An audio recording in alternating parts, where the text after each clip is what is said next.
లో కొన్ని పదవులన్నవి ఎప్పుడు వాళ్ళ దగ్గరే ఉంటున్నాయి. అంటే కొంతమంది దగ్గరనే ఉంటున్నాయి ఆ పదవులు అని చెప్పేసి అంటున్నారు. అంటే అది నిజమేనా? అది చేంజ్ అవ్వాల్సిన అవసరం ఉందంటారా?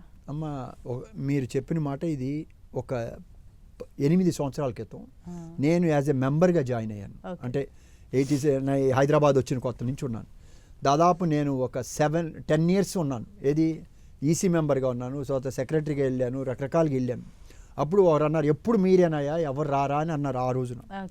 అంటే నేను అన్నాను, ఎవరిని పిలిచినా రావట్లేదు, వాళ్ళ వాళ్ళ పనిలో బిజీగా ఉంటారు, ఎవరు రారు, సినిమా తీసేవాళ్ళు ఎవరు ఆ మూల రారు.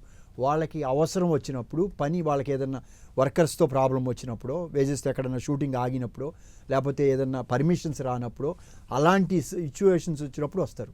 వాళ్ళ పని వాళ్ళు చేసుకుని వెళ్ళిపోతారు. పెద్దవాళ్ళు వస్తారు, పని చేయించుకుంటారు, వాళ్ళది ఏదైనా ఉంటే సామాన్ పెట్టి ఏదో సాల్వ్ చేసుకుని వెళ్తారు. అంత తప్పితే మామూలు ఎలక్షన్ అప్పుడు రారు. ఇప్పుడు కొంతమంది ఉంటారు, ఎప్పుడో ఏదో సినిమాలో ఎంటర్ అయ్యి ఉంటారు, వాళ్ళకి ఇది ఒకటి కావాలి, వాళ్ళకి ఈ పంచాయతీలు కావాలి, ఈ రకరకాలవి కావాలి, వాళ్ళు ఆడ ఉండాలి, ఆడ కూర్చొని మేము అవి చేస్తాం ఇవి చేస్తాం అని చెప్తూ ఉంటారు. వాళ్ళు ఏం చేశారు చెప్పరు. సో అందువలన వాళ్ళు ఉంటారంటే ఎవరు, ఇప్పుడు ఈ పోస్ట్ ఉంది, ఇప్పుడు ఎవరిని అడిగినా మాకొద్దు అన్నారు. కాదు, ఇప్పుడు సిస్టమ్స్ ఇదైపోయినాయి, మీరు అందరు రావాలి, మీరు వదిలేసి వెళ్ళిపోతే కరెక్ట్ కాదు అని తీసుకొచ్చి అందరిని బతిమలాడి ఈసారికి వచ్చి ప్రక్షాళన చేయండి, ఒక సిస్టమ్స్ పెట్టండి. ఎవరున్నా సరే రూల్స్ బైలాస్ చేంజ్ చేయమన్నారు. బైలాస్లో ఎవ్రీ ఛాంబర్లో 2 years తర్వాత ఆ పోస్ట్లో ఉండటానికి లేదు. అవి సిస్టమ్స్ చేయండి. దాంట్లో ఉంది కానీ ప్రొడ్యూసర్ కౌన్సిల్లో ఒకసారి కంటిన్యూగా 2 సార్లు చేస్తే 2 years చేస్తే ఇంకా నెక్స్ట్ సెక్రటరీగా చేయడానికి లేదు, మళ్ళీ గ్యాప్ రావాలి. అవి లేవు. అవన్నీ సిస్టమ్ చేయాలంటే బైలాస్ చేంజ్ చేయాలి. అవన్నీ చేయాలంటే ఫుల్ ప్లెడ్జ్డ్గా వస్తేనే, ఒక బాడీ వస్తేనే చేయగలదు. అదే ఒక బాడీ రాలేదనుకోమ్మా, సగం మంది వద్దంటారు, సగం మంది లాగుతారు. ఇలా 7-8 సంవత్సరాల నుంచి బైలాలు పెడతాం, డిస్కషన్ చేయటం రావట్లా. అది రావాలంటే మ్యాండేట్ ఒక సైడే ఉండాలి ఎవరికైనా సరే. సరే, ఇప్పుడు చిన్నాళ్ళకే ఇద్దాం అనుకుందాం. చిన్నాళ్ళంటే ఇక్కడ చిన్న పెద్ద లేదు, సక్సెస్ అయితే పెద్ద, ఫెయిల్ అయితే చిన్న. ఎంఎస్ రాజు గారు ఒకప్పుడు పెద్ద, ఇవాళ ఎంఎస్ రాజు గారు చిన్న. అశోక్ కుమార్ ఒకప్పుడు ఓకే, ఇప్పుడు ఏం లేదు. అంటే సక్సెస్లో ఉన్నవాళ్ళు పెద్దగా కనపడతారు, ఫెయిల్ అయితే ఏం లేదు. సో ఇక్కడ చిన్న పెద్ద కాదు, మనం అందరం ప్రొడ్యూసర్లే. మన సినిమా సక్సెస్ అయితే పెద్దగా కనపడతాం, సినిమా ఫెయిల్ అయితే చిన్నగా కనపడతాం, కానీ కనుమరుగు వెళ్ళిపోతాం. సో అది ఆలోచించాలి మనం.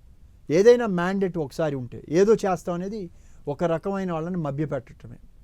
సిన్సియర్గా చెప్తున్నానమ్మా, 200% మేము అది చేస్తాం ఇది చేస్తాం అనేది అందరూ కలిసి వస్తేనే చేయగలరు. అంతే తప్పితే సగం మంది ఇది వద్దు అంటే ఎలా చేస్తారు? అది ఆలోచించాలి. ఓటేసేటప్పుడు ఆలోచించాలి, వీళ్ళు ఉంటే మాకు కలుగుద్దని ఓటేస్తే. ఎందుకంటే ఎక్కువ మంది చేయని వాళ్ళు ఉంటారు అక్కడ, వాళ్ళకి తెలియదు, ఇంత నాలెడ్జ్ లేదు, వాళ్ళు మోసం చేసేస్తున్నారు. ఇప్పుడు సినిమా ఫెయిల్ అయింది, నాకు రాలేదు, నా తప్పు నేను ఎవరి మీద పెడతాను? వాళ్ళు థియేటర్ ఇవ్వలేదు అందువలన పోయింది, పెద్ద సినిమాల కోసం అవన్నీ చంపేశారు, లేకపోతే వాళ్ళకి ఇంత ఇచ్చారు, ఈ ఛార్జెస్ ఎక్కువ అవుతున్నాయి, ఇలాంటివి మాట్లాడతారు. అక్కడ వస్తుంది ప్రాబ్లం. రియల్ ప్రాబ్లం ఏంటి? సక్సెస్ఫుల్ పర్సన్ సక్సెస్ఫుల్లే, ఫెయిల్యూర్ పర్సన్ అందువలన ఫెయిల్ అయింది, ఇందువలన ఫెయిల్ అయింది, సాకులు. అదే, అంతమించి. సరే, అలాగే ఎన్నికల్లో అంటే డబ్బులు, ఇన్ఫ్లుయెన్స్ ఎక్కువగా పనిచేస్తాయి. అస్సలు అబద్ధం అమ్మా. ఇక్కడ ఎవరు ఏదైనా రెగ్యులర్ ఎలక్షన్ అయితే డబ్బులు పనిచేస్తాయి అమ్మా. ఇక్కడ ఎవరు ఉంటాయి డబ్బులు? ఎవరిస్తారు? ఇక్కడ ఏమైనా జీతం ఉందా, లేకపోతే ఏమైనా ప్రాపర్టీస్ పెంచుకోవచ్చా? ఏముంటుంది? ఏం లేదు. అది అన్నీ ఉత్త మాటలు. డబ్బులు, ఇన్ఫ్లుయెన్స్ అనేది అది పచ్చి బూతు. నాకు తెలిసి లేదు. ఏం బాగా ఇస్తే ఓ పూట పెద్దమ్మ గుడి తీసుకెళ్ళి భోజనం పెడతారు, లేకపోతే కొంతమంది కొత్తగా వచ్చిన వాళ్ళు ఏమన్నా, నేను గ్రూప్ కోసం వాళ్ళ 10 మందితో ఈ 10 రోజులు ఏమన్నా కూర్చొని భోజనం, వాళ్ళతో కూర్చొని కబుర్లు, అంత తప్పితే ఐ డోంట్ థింక్. అది అబద్ధం మాట. Okay sir. అలాగే